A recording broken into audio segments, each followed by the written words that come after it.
बंगाल में वोटिंग से पहले चुनाव आयोग से ममता बनर्जी को लगा बड़ा झटका। कृष्णानगर उत्तर विधानसभा सीट से टीएमसी उम्मीदवार अभिनव भट्टाचार्य का नामांकन हुआ रद्द। ममता सरकार के साथ बिजनेस एग्रीमेंट के कारण रद्द हुआ टीएमसी प्रत्याशी का नामांकन। टीएमसी उम्मीदवार का नामांकन रद्द होने पर कृष्णानगर की सांसद महुआ मोइत्रा का बड़ा बयान। पश्चिम बंगाल में 23 अप्रैल को पहले चरण की वोटिंग होनी है, लेकिन इससे ठीक पहले राज्य में काबिज ममता सरकार को बड़ा झटका लगा है। दरअसल आपको बता दें कि टीएमसी के उम्मीदवार का नामांकन चुनाव आयोग की ओर से रद्द कर दिया गया है। दरअसल कृष्णानगर उत्तर विधानसभा सीट से टीएमसी उम्मीदवार अभिनव भट्टाचार्य का नामांकन कानूनी दिक्कतों की वजह से रद्द कर दिया गया है। प्रशासनिक सूत्रों के मुताबिक रिटर्निंग ऑफिसर ने राज्य सरकार के साथ बिजनेस एग्रीमेंट से जुड़ी दिक्कतों की वजह से representation of the people act के सेक्शन 9A के तहत उनका नामांकन रद्द कर दिया है। बता दें कि पिछले मंगलवार को मुख्यमंत्री ममता बनर्जी ने शांतिपुर में एक जनसभा में अभिनव भट्टाचार्य को कृष्णनगर उत्तर से उम्मीदवार के तौर पर परिचय दिया था। टीएमसी नेता ने उनकी बहुत ज्यादा तारीफ की थी, लेकिन इलेक्शन रूल्स के मुताबिक अगर कोई व्यक्ति सीधे तौर पर किसी सरकारी काम में शामिल है या सरकार के साथ उसके बिजनेस इंटरेस्ट है तो वो इलेक्शन नहीं लड़ सकता। बता दें कि कृष्णानगर उत्तर सीट से टीएमसी कैंडिडेट के मामले में कमीशन का ऑब्जर्वेशन है कि सरकारी काम या सप्लाई में शामिल रहते हुए नॉमिनेशन फाइल करना representation of the people act के खिलाफ है। ध्यान देने वाली बात यह है कि अगर रूलिंग पार्टी का कोई कैंडिडेट सरकार के साथ किसी भी तरीके के बिजनेस ट्रांजैक्शन में शामिल है या सरकारी काम करता है तो सेक्शन 9A के तहत उसकी उम्मीदवारी कैंसिल हो सकती है। ऐसी सिचुएशन आ सकती है। इसी को ध्यान में रखते हुए टीएमसी ने पहले से ही एक अल्टरनेटिव कैंडिडेट तैयार रखा था। उस सीट पर टीएमसी की ओर से एक अल्टरनेटिव कैंडिडेट का नॉमिनेशन पेपर जमा किया गया था। उनका नाम सोमनाथ दत्ता है। पता चला कि वो कृष्णानगर उत्तर विधानसभा सीट से चुनाव लड़ेंगे, यानी कि अभिनव भट्टाचार्य का नामांकन जो है वो बिजनेस एग्रीमेंट की वजह से रद्द हो गया है। लेकिन अब टीएमसी के पास जो अल्टरनेटिव ऑप्शन था उसकी जगह अब सोमनाथ दत्त जो है वो विधानसभा का चुनाव लड़ेंगे। बता दें कि कृष्णानगर की सांसद महुआ मोइत्रा ने इसको लेकर के बड़ा बयान दिया। उन्होंने कहा कि अभिनव भट्टाचार्य का नॉमिनेशन टेक्निकल वजह से कैंसिल किया गया है। सोमनाथ दत्ता ने दूसरा नॉमिनेशन फाइल किया था। इसके बदले वो कृष्णानगर उत्तर सीट से टीएमसी के लिए चुनाव लड़ेंगे। क्या उम्मीदवार बदलने से टीएमसी को कोई दिक्कत होगी? इस सवाल के जवाब में महुआ मोइत्रा ने कहा कि ममता बनर्जी नाक्शीपाड़ा आई थी और कहा था कि वो सभी सीटों से उम्मीदवार है। वो काकद्वीप, कूच बिहार और कृष्णानगर से भी उम्मीदवार है। ये सिंबल वोट है, ये टीएमसी के जोड़ा फूल के लिए वोट है। महुआ ने कहा कि टीएमसी के पुराने कैंडिडेट अभिनव भट्टाचार्य नए कैंडिडेट के लिए कैंपेन भी करेंगे। आपको बता दें कि टीएमसी लगातार जोर शोर से चुनावी प्रचार कर रही है।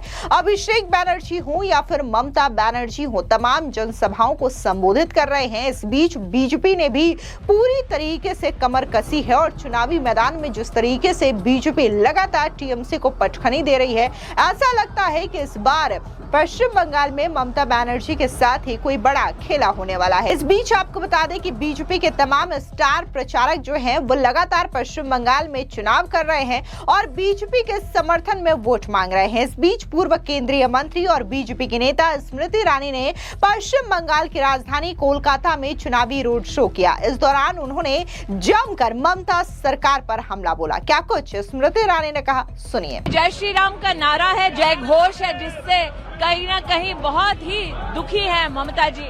मैं नहीं जानती कि भगवान राम का जब नाम लिया जाता है तो तृणमूल कांग्रेस के नेता और समर्थक क्यों विचलित हो जाते हैं। ममता बनर्जी की तो कह रही है बाहर वाले आ गए, के বাইরের লোক কে? তুমি বাংলা বলতে পারো, আমিও বলতে পারি, আমারও দাদুর বাড়ি এখানে। আমরা সবাই ভারতবর্ষে জন্ম নিয়েছি, তো আমরা কোথায় বাইরের লোক? लेकिन वो तो कह रही है बाहरी घर। उनके कहने से क्या होता है? हिंदुस्तानी अपने देश में कब से पराया हो गया?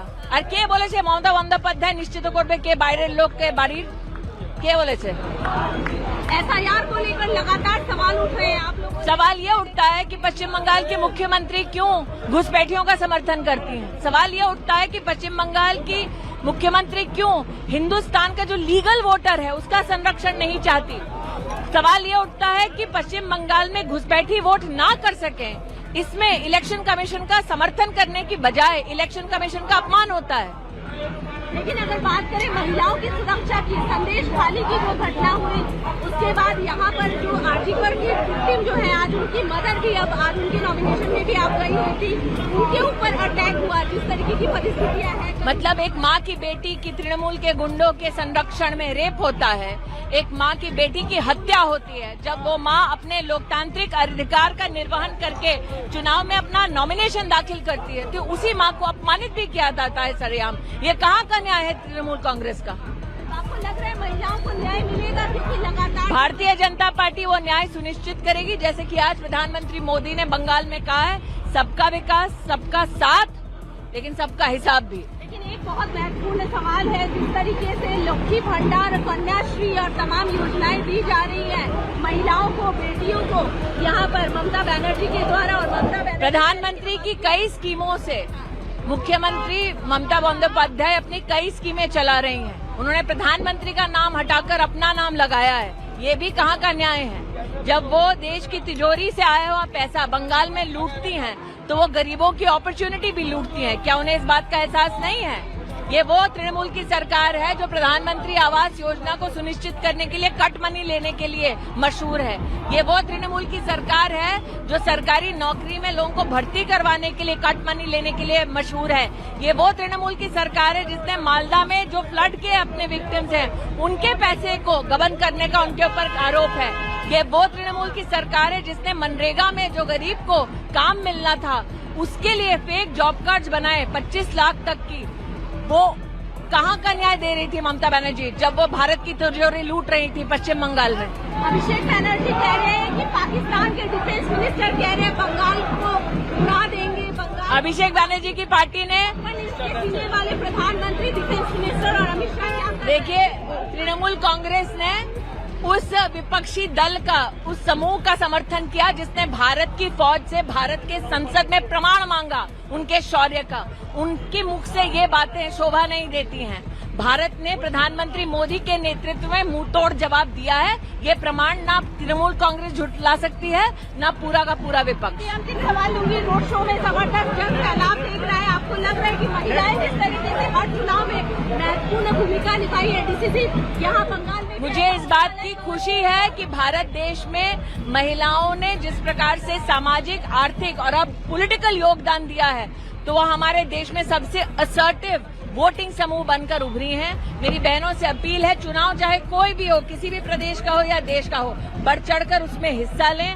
अब तो प्रधानमंत्री मोदी भी चाहते हैं कि जल्द से जल्द 33% आरक्षण हम बहनों के लिए हकीकत बन जाए, तो बढ़ चढ़कर न सिर्फ वोट करें बल्कि जब 33% आरक्षण पूर्णतः लागू हो जाएगा तो पॉलिटिकल कैंडिडेट्स भी बने। तो आप लोग पर दोष लगाए कि चुनाव को देखते हुए ऐसे समय आप पहले दोष लगा रहे थे कि इम्प्लीमेंट नहीं कर रहे, अब दोष लगा रहे हैं कि इम्प्लीमेंट कर रहे हैं। चित भी मेरी पट भी मेरी, पॉलिटिक्स विपक्ष की चलेगी नहीं। अगर वो वाकई में महिला का संरक्षण चाहते हैं, सम्मान चाहते हैं और पॉलिटिकल इमेंसिपेशन चाहते हैं, तो प्रधानमंत्री जी ने जो अपील की है कि आप आएं और 33% आरक्षण का ये जो कानून है वो तुरंत लागू हो, उसका सरकार के इस प्रयास का समर्थन करें। खिलेगा? बिल्कुल खिलेगा। पद्म फूलेर छाप বাংলার কমল খুলবে? নিশ্চয়ই। কি বলবেন বাংলার লোকেদের?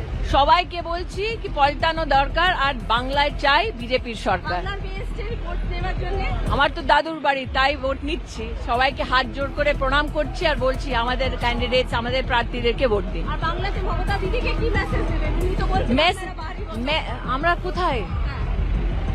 একটা ভারতীয় নাগরিক নিজের দেশে বাইরের লোক কিভাবে হতে পারে? উনি ইলিগাল ইমিগ্রেন্টসের ওপরে এত উনি নিজের কনসেন্ট্রেশনটা করছেন কি যে লিগাল ইন্ডিয়ান্স ওদের উপরে অপমান করে মমতা বন্দ্যোপাধ্যায় কোনো পলিটিক্যাল একটা বিরাট একটা বিক্রি করতে পারবেন না। आपको याद दिला दें कि पश्चिम बंगाल में वोटिंग 2 चरण में होंगी, जिसमें 23 और 29 अप्रैल को वोट डाले जाएंगे, जबकि इसके चुनावी नतीजे जो है वो 4 मई को घोषित होंगे। यानी कि 4 मई वो तारीख होगी जब ये पता चलेगा कि आखिर पश्चिम बंगाल की सियासत में जनता ने किसके साथ खेला किया है। फिलहाल इस पूरी खबर को लेकर के आपकी क्या राय है, कमेंट सेक्शन में जरूर बताएं। धन्यवाद।